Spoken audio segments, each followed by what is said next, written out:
Hello, my name is Daniel Crane, and I am the Program Director of the Center for Creative Entrepreneurship. And you are listening to Global Industry Spotlight, a conversational series focused on providing resources and insight for the creative entrepreneur. We are here to connect with you, network, discuss business, and all things creative entrepreneurship. We are streaming live out of the Comcast Business Startup Studio, a room designed for Chicago's small business community located at 2112, Chicago's first music, film, and tech incubator. The Global Industry Spotlight today is on Michael Rhee, co-founder at Wavlake, a Chicago-based music and podcast technology startup that uses Bitcoin Lightning payment technology to help creators worldwide unlock more value from their work. The company has raised a pre-seed funding round led by Trammell Venture Partners. The investment will be used to build and market tools that enable a new wave of digital audio content that is integrated with open payment technology, allowing for creatives worldwide to unlock more value from their content and giving them the ability to universally accept near instant payments. Welcome, Michael. Thanks, Daniel. So, just reading the bio about what the company does. Yeah. I would love to just get a little background on what led you to building it. I saw that, you were an indie musician. You're also a software developer. So give us a little bit of just kind of background of how those two things came together, and what you saw as an opportunity that led you to, being founding this company. Yeah. So I think all of it's rooted in just a love and a passion for music. As you mentioned, I still play music, but I was taking it much more seriously when I was younger as an indie musician. And I think in the last, I don't know, half decade or so, we've had all these great streaming platforms come online where you pay a monthly subscription and you basically have access to every single piece of music ever created, which was really nice, I think, at first. And I think it's very convenient still. But I just found that I kept getting suggested the same kinds of things over and over, and started to get the feeling that a robot or a machine was telling me, hey, you like this kind of music. Here's something that sounds exactly like this according to our algorithm. And I just was just generally not really satisfied with the kinds of music I was being introduced to. I grew up on the radio and grew up listening to DJs that played things that didn't necessarily match a certain style or a pattern all the time. And I love discovering new music that way. And so around the same time as I'm sort of faced with this problem, I started hearing a lot about Bitcoin, and we're in a bit of a down market right now, but it's still out there. It's still alive. Right. I want to reassure people that it hasn't gone anywhere. Yeah. And as I explore this technology further and start to better understand how it works, the potential it provides for people to be able to transmit value across the internet to anyone around the world, I started to think about ways that potentially we could improve the way music is discovered, and the way that fans of music could reimburse artists for that work in a better way. And yeah, I just started hacking away at a kind of example of how this might work. And that was about a year and a half ago. I started that process, and then in the course of putting it out, meeting a bunch of artists that were interested in using it, getting a better sense of what they really needed, and then also finding my partner Sam Means. In the last few months we were able to put together the money, get a more solid business plan together, and then really dive at this head first, to try and bring this to as many artists and fans as possible. And what you described just now was two problems. So one is value of music and streaming, or of music in general. How do we give artists more value? Give them opportunity to make more income. And then the curating side of, and I agree with you 100%, that I actually recently have not enjoyed what AI or the technology has been pushing me in terms of music. I really like going to specific curators to hear what they're putting together. It just is always for me better. Now that may be different for everybody else. Um, I definitely remember in like the early days of Spotify, people were really excited about discovering new bands because of just the way the technology was, and I think that has changed a little bit. Can you talk about how you're addressing both of those, and let's start with just the curation piece. Yeah. So how are you addressing that with this company? Sure. So I think the value piece and the curation piece are really closely tied together. And the reason I think that is because a lot of what you experience on streaming platforms today, it's not clear how much a listener might particularly enjoy a specific song based on the listen, because it could be an active choice where they searched out an artist or a particular track, press play on that track, and listen to it 10 times. Or on the complete flip side of that, it was part of some generic genre playlist Mm-hmm. that they selected and they just put it on in the background. And so in each case, the play is counted the same. It doesn't matter if the person sought it out directly or if they kind of were passively introduced to the song. And so I think right there's a disconnect in terms of being able to understand how much an individual really enjoys a particular piece of content.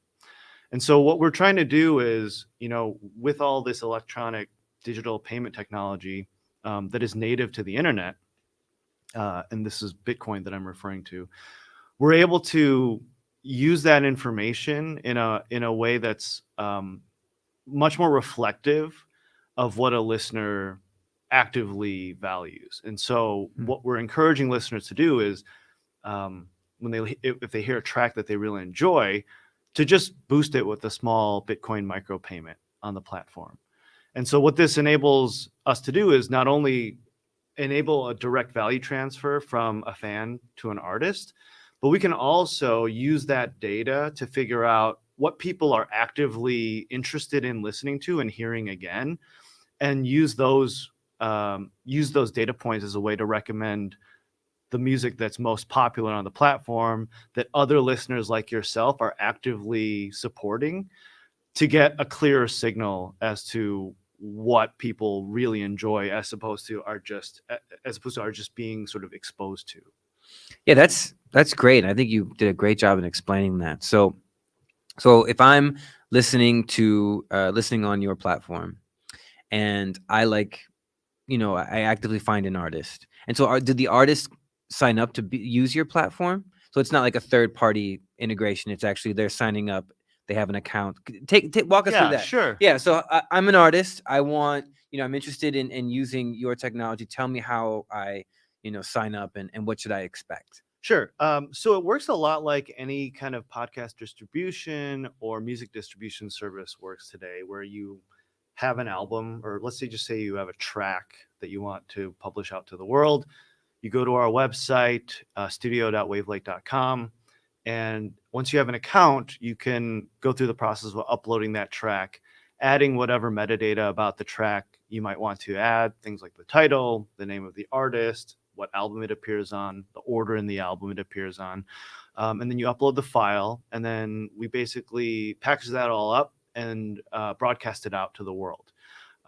We actually broadcast it in the form of an open RSS feed, so that any podcast player or a music player that understands how to interpret an RSS feed can actually just pull down that content for free. Okay. So this is one of I think the bigger aspects, or the more different aspects of what we're doing with Wavlake, that's different from what exists today in most distribution platforms, music distribution platforms, in that the music is openly available. So we're not putting it behind a paywall. We're actually offering it up to any other application developers who might want to create a player experience on top of that content. So you could put it on your website. You can put it on your website. Right. we've actually had one or two people already develop players that tap into our music feeds, and because we're using this open feed that also has a Bitcoin payment address built into it, those applications are also able to submit Lightning payments, Bitcoin Lightning payments directly to the artists through our platform as well. And so I sign up for Wavlake, Yes. and I put my music, and so now people can take this track and put it in these different spaces that they're in. Yes.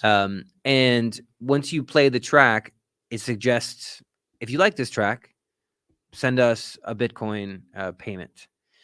And then the Bitcoin payment is, from a wallet to a wallet, pretty much. Yes. Or do you suggest essentially. do you suggest the amount? No. No. It's a movement that's kind of sprung up over the past few years. People are calling it value for value. There's also a movement sort of related to this called podcasting 2.0.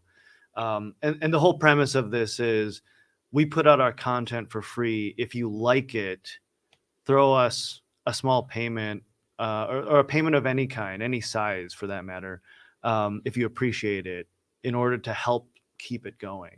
Right. And it's kind of, the value for value idea is essentially built on this concept that any content that you put out on the internet is essentially free already.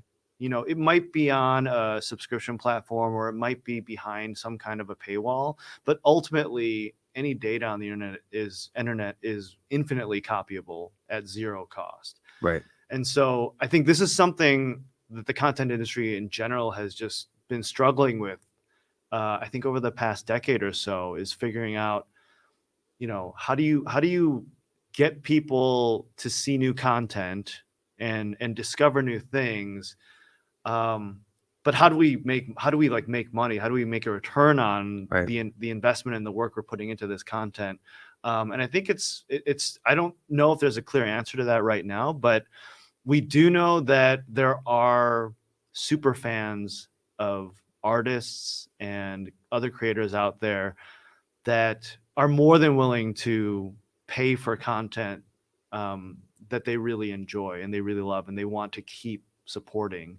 There's a 90-10 or an 80-20 rule that kind of has shown this in research, that smaller number of super fans really are what funds the artist and the creator in the long term. And so I think that's what we're trying to tap into, is this ability for basically creating as low a barrier as possible for fans to be able to support those creators that they love, and ultimately help the artist keep working. And what do you like about Bitcoin that, more than just a cash exchange? What do you feel like is the advantage, using that technology? Yeah, so Bitcoin is a borderless payment network. All you need is an internet connection and some keys in order to transact on the network with any peer. This isn't a system that's controlled by any entity. It's not centralized like a national bank would be. And so not only is it native to the internet and able to be accessed by anyone in the world, the monetary system itself is open and transparent, and can't be changed. And so I think it has some very hard monetary properties that make it a valuable way to interact with people online.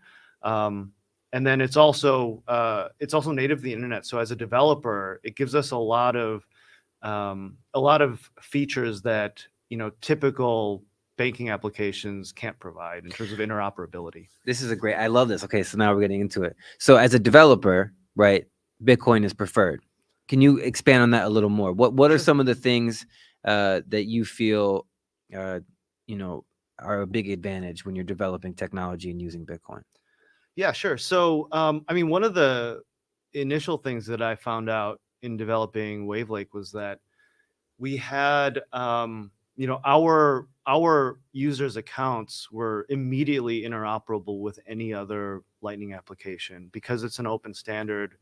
It's basically like an email address. Like you can use Gmail, I can use Yahoo Mail, someone else can use some other mail service, but because they all speak the same language, they speak that standard email protocol, we can all interact with one another without any friction. Bitcoin payments work in the same way. So as long as you're using the same, you can use one wallet, I can use another, our friend can use a third. And because they all speak a standard language, we can all interact with one another with zero friction. And these applications that we're seeing in the Bitcoin Lightning space that are popping up are really interesting because they all, without any sort of planning or real coordination, because we're just operating on a single standard that's been specified, all these applications are interoperable with one another. So there are interesting like Reddit-like sites, like Stacker News is one that's pretty popular in the space. We can transmit funds between our sites. We've never planned that before, but all of these wallets interact with each other without any problem. And so that just opens up the possibility for like a truly global network of just value transfer that that people can sort of control, and that individuals can choose where they want to do business. And with I remember last year at South by Southwest, everything was about crypto. Yeah. Everyone was like, get a wallet, and this is where the future is. Record labels were pushing out kind of a whole merchandise system that was backed by crypto. Like, we're gonna drop this NFT, we're gonna drop this is and then we had a big crypto crash, or the crypto winter, or whatever people are calling it. And so now everyone's a little wary, right? Bitcoin has remained strong where the rest have kind of fallen to the wayside.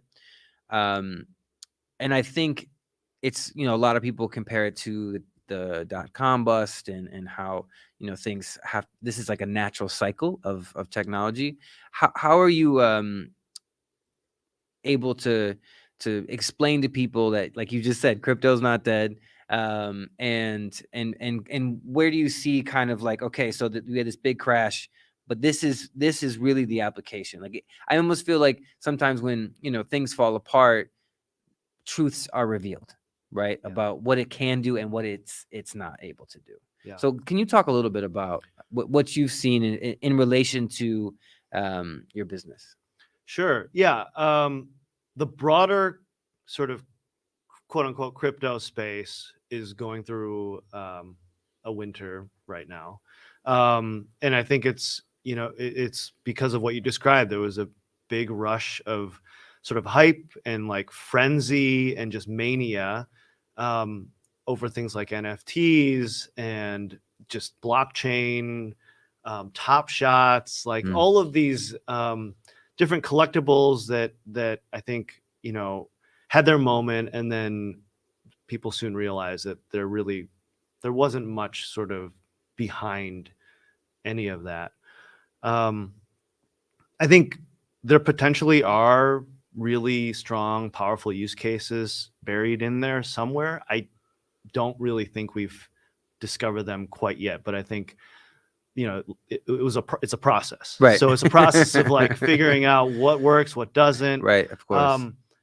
One of the reasons that our company focuses solely on Bitcoin as just a base payment system is that it's unique from every single other crypto project in the world, in that it was founded by an anonymous developer or a group of developers, and put out as an open source project.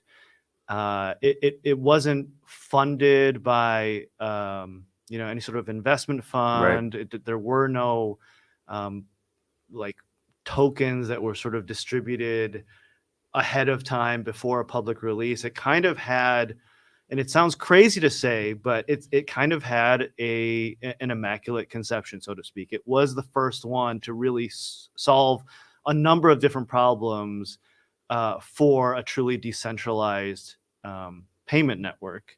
And so over the last 14 years or so, it's proven to be very resilient in serving that just single purpose of serving as a payment network for peers to interact with one another.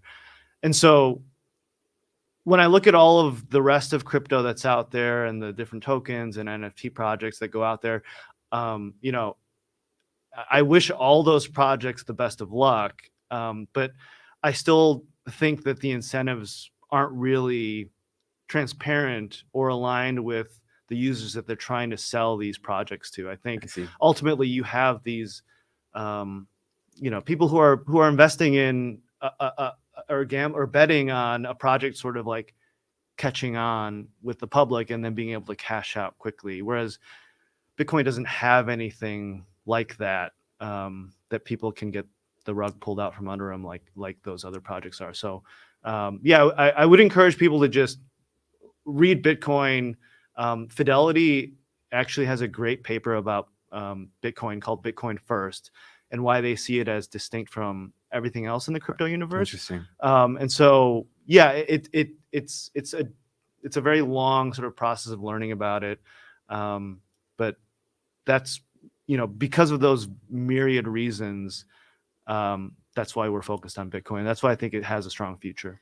Yeah. And to go back to your business, I like this idea of how do we use data in a better way, you know, in terms of being able to understand, you know, I mean, it's so interesting. I think about when you know, put out a Instagram reel or something and you look at impressions and all, I mean, what does this really mean? Like what, you know, yes, people, you know, saw it, but for 2 seconds, am I getting engagement? Am I getting value from this?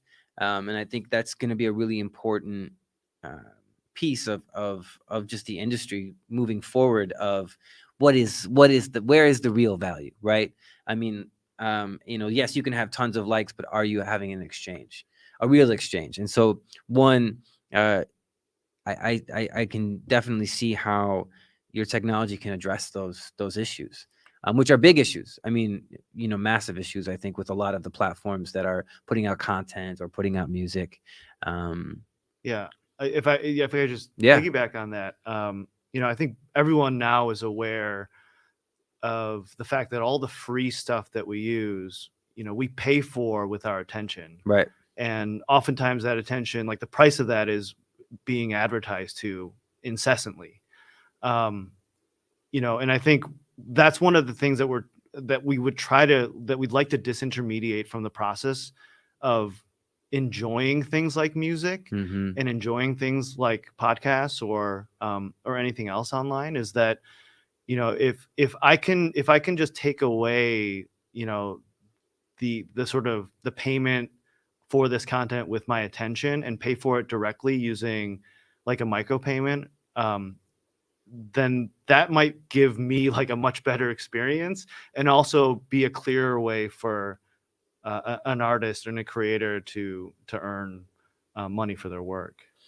Yeah, the model has definitely been get everyone on your platform, make it, you know, pretty cheap, free, or affordable, and then slowly turn on, you know, the advertisement, and, you know, the subscription goes up and up, and that's how it feels like all the big, you know, companies have done it. Yeah. And what is a like, right? In the end, a like doesn't cost a user anything except, you know, right, a tiny click of a button. Right. And ultimately, that just feeds an algorithm that helps the company that controls the platform better target advertising to you and show you more of the stuff that it thinks you want to see. I think we can do better. Yeah, I love it. I remember I went to a panel discussion last year at South by, and it was a bunch of technology software developers, and they had like no dystopian future on their like on their door. Like, we want to build technology that is, you know, useful, and that we can do better. So let's let's back up a little bit. You're a founder, right? Yeah, a co-founder. You're co-founder. Yes. Co-founder. Sorry, Sam. Right? That's your other. Yes, Yes. Sam Sorry, Reeves. Sam. Co-founder. So you started a company. Yeah. That that in itself is quite a process. And can you just talk to us a little bit about what are some things that you learned as a founder that you didn't know before getting into this? Yeah. What were things that were hard that you didn't think was going to be hard? What were, just give us a little bit of like, you've been a year and a half, I think you said, into this. I mean, Yeah. You explained how you started the project just as like a project, right? Where we're like, I'm going to just see what I can do. And then, you formalized it. Yes. Yeah. I mean, so I think I should clarify. I actually quit my last day job to start this project, so to speak. I knew I had, about 6 months to not work, Right. that I could kind of dedicate my heart and soul to this. And that's how it started. I would say, in terms of founding a company, I'm still learning about all of it. So I have no advice to share. I think, like, if I'm lucky in 10 years, give us experience will. though. I mean, Yeah, I think sure. advice always comes from experience. What has been Sure. your experience? My experience has been, was a lot harder than I thought it would be. So my wife is actually a founder as well of a nonprofit called Borderless Magazine, and she's been in that game for a number of years now. And I think she's partly the inspiration, and like she gave me the confidence to go out and do this. But I think she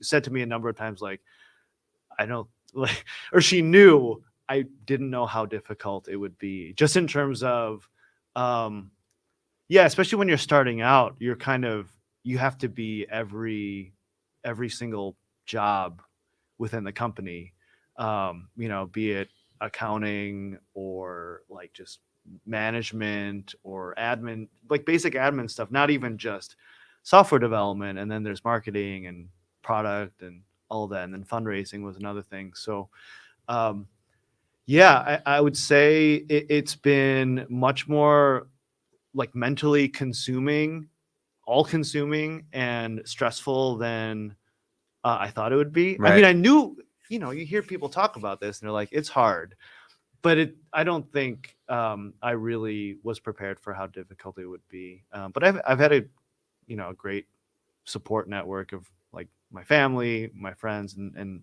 my now partner has been great too. But I'm trying to be as open-minded and I'm trying to enjoy it as much as possible, as stressful as it is. Yeah. Something my mom says, she's like, just try and like look around and enjoy the ride a little bit, because this isn't like something that happens every day. Right. And so I'm trying to take, some of the stress in stride. So, obviously you're a software developer, so that side you understand.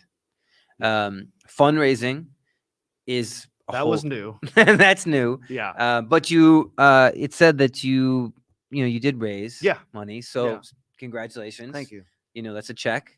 Yes. And I feel like those wins start to stack up. Where do you feel like is kind of the next frontier for the business? Yeah. So I think the next frontier is we're trying to build a name for ourselves and build a community of artists right now who believe in what we're doing, who get benefit out of what we're doing. We're starting to see like small glimmers of that right now in just the past few weeks. We only launched a month ago. And in the past few weeks, we've had like a couple artists tweet things or, post things on other boards saying, I earned more on Wavlake than I ever did on Spotify, or I would have had to have like 4,000 streams on some other platform to earn what I earned on Wavlake, which is really, which is just great to see. And so I just hope we can continue to, follow that path of growth, give artists more value out of the platform, and hopefully like they can help us figure out what works best so that we can make it as powerful as possible for them. And Yeah, I mean, I love it. 1 month in, but it's those little moments, right, where an artist tweets or says, "Hey, I've been Yeah. successful," that just keeps going. oh yeah, Um, it's a big motivator. yeah, and I think this is, and I think I can imagine, and I'm excited, to go down to South by this year, just because I think this is a big thing that people are talking about, is how, as we saw the pandemic hit, artists, touring was done. Now touring is crazy expensive because of inflation. So how can we sustain, people's lives, right? How can people continue to make music, and make cash and make some Yeah. money?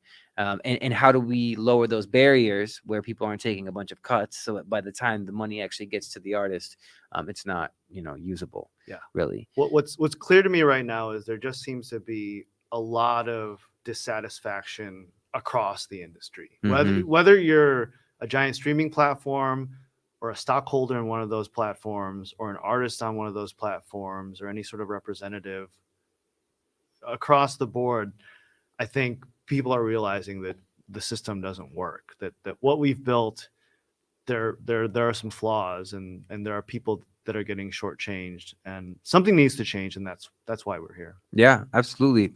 What would, you never compromise with, Wavlake? Well, one of the core principles that that I sort of go by is that all of our decision making has to be in the best interests of our artists and our creators. Um, I think that's just one important guiding principle, is that one of the reasons I founded Wavlake was partially out of a selfish need to discover new music that I couldn't find anywhere else, and that has happened. But the bigger goal was, how do we create a really powerful, valuable platform for creators, and for all around the world. And so I think that's just something that I keep in mind with every decision we make. And do you notice any trends in genres or age groups or the type of people? I mean, you're a month in, so Yeah. obviously it would be hard, but I mean, are there certain spaces, where people who, use Bitcoin, who are familiar with, having a wallet, kind of congregate? I mean, is it Reddit? Is it, like, where do you feel like is a strong space to communicate to that Sure. community? Sure. So Twitter was a strong place for a long time. With the recent changes, that has started to morph a little bit. There's a new, exciting, decentralized social platform built on an open protocol called Noster, that's catching a lot of momentum right now. It's Jack Dorsey is on it all the time, talking about how it's gonna, be the next generation of social networking. So that's where a lot of conversation is happening as well. Um, in terms of like music genres that we're Yeah, seeing, I'm we're just kind of seeing like all over the board. A lot of so we we knew it was out there, that there was like kind of Bitcoin themed music, like people rapping about Bitcoin, for right. example. We knew that was out there. Sam and I, when we launched, we had no idea to what degree it was. And there's like dozens of people out there like rapping about Bitcoin, or making just instrumental music pieces that have like titles that are sort of Bitcoin themed. So there's a lot of that right now. But we're also like, I just saw this morning a rapper from Russia just uploaded a couple albums. We've got people in South America who've been Well, El uploading. Salvador, right? Or Oh which yeah, El country? Salvador is the country that adopted Bitcoin as their national Yeah, currency, right? And so I don't know if we've seen any people from there yet, but I right. mean, I think actually we might have an expat who moved to El Salvador who has posted music, so there is Right. representation there. But yeah, I mean, we have we kind of have we want to welcome like any kinds of artists to the platform, whatever genre of music they're making. Like we want it to be a very like big tent. And one reason is because we think like music is universal. Anyone can listen to it and enjoy any kind of music.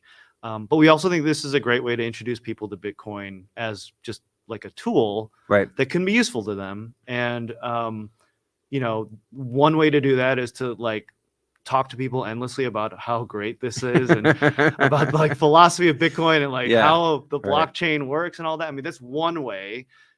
And I think another way is like, well, just show people things that they're interested in, and maybe just Bitcoin just works kind of in the background of that thing, and then that might get them down the path to start asking questions about it or researching it and learning more about it. That second piece I think is really important and is something that I hear a lot of companies that are involved with blockchain or Bitcoin of discussing of how you almost mask the complexity of the technology in order for the user experience to be just very seamless. Right. Yeah. Like in the 90s, I don't think anyone was like explaining, like no one was signing up for an email address because they were reading like POP3 protocol and be like, oh, that could really work. Right. It was like, oh, you just get an email address and now I can write you whenever I want. Right. We can talk whenever we want. I listened to a great panel from Ghazi, who runs a record label called Empire out of San Francisco. And he had an artist, I think the artist name was Money Man, and he did a whole crypto record. I mean, and they did interviews specifically, not in like hip hop blogs, but like financial blogs. So it was like this whole marketing thing using crypto. I thought it was really ahead of his time and smart. But it's interesting to see like those different use cases of how to incorporate that, and how Cash App was, had the toggle back and forth between, I think it wasn't Bitcoin, that was Ethereum. No, Cash App uses Bitcoin. It does. Yeah. But it was like, Ghazi was talking about how to bring crypto to just your normal user. Right. And that if they had the Cash App, they could just toggle it over to use Bitcoin as a way to just get people in the conversation. Yep. Cash App is a great example of, a Bitcoin Lightning service that works with Wavlake or any other Lightning platform. And it's just because they speak the same language. Yeah. Well, okay. So final question of this conversation. It's been really, really great talking with you, Michael. One book, movie, or podcast that, you would recommend for people. It can be related to your company or related to just your own personal journey. But do you have one for us? So I've been binging the music of this band called White Reaper for the last couple weeks. They're from somewhere in the Midwest. I don't know much about them, but they've got an album called The Greatest American Band. That's great. It's great. And they're playing in Chicago in a couple weeks. I'm hoping I can make it. I love it's that. a late show and I'm an I'm an older guy. I don't know if I can make it, but I would love to see them. I love that. That's our first music suggestion that we've had. That's great. Check it out. No, I it's love perfect. sharing. I love sharing. Yeah, like, no, that's great. So yeah, the White Reaper. White Reaper. White Reaper. Okay, yeah. Awesome. Well, we're gonna put the website below on the screen. Go check out what Michael's doing. Go check out what Wavlake is doing. I think that your company is on the frontier of creating better value for musicians, creating better value for content creators. How do we get rid of the middlemen or the middle people, and develop more robust and sustainable ecosystems that are not full of advertisements and weird things being sent to you that you really don't really care about. But again, thank you, Michael, for joining us today. Yeah, thank you, Daniel. It's been great. Again, my name is Daniel Crane. I am the program director of the Center for Creative Entrepreneurship, and this was another episode of Global Industry Spotlight, a conversational series focused on providing resources and insight for the creative entrepreneur. We are here to connect with you, network, discuss business, and all things creative entrepreneurship. We are streaming out of the Comcast Business Startup Studio located at 2112, Chicago's first music, film, and tech incubator. Thank you to Comcast Business Insure for providing the tools necessary to make our programming possible. Visit cceglobal.org to register for free workshops offered by our partners. Find us on Instagram and Facebook, and tune in next week for another episode of Global Industry Spotlight with Coralie from California, We went out to California last year. It's a great music tech conference that happens in Belgium. Coralie is the program manager for that, so that should be a great conversation. Again, my name is Daniel Crane. Have a great rest of your week, and we will talk with you soon.